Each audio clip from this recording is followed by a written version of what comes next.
Sundo naman ko, estudyante ko guys.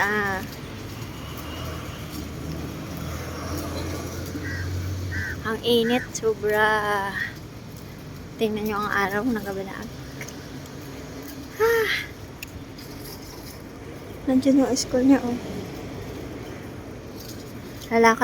Lalakad kami papunta doon sa bus stop.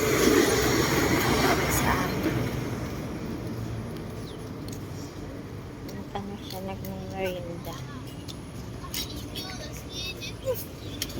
And then,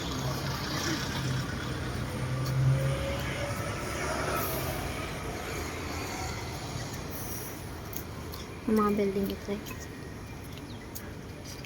Saka sa mata yung init.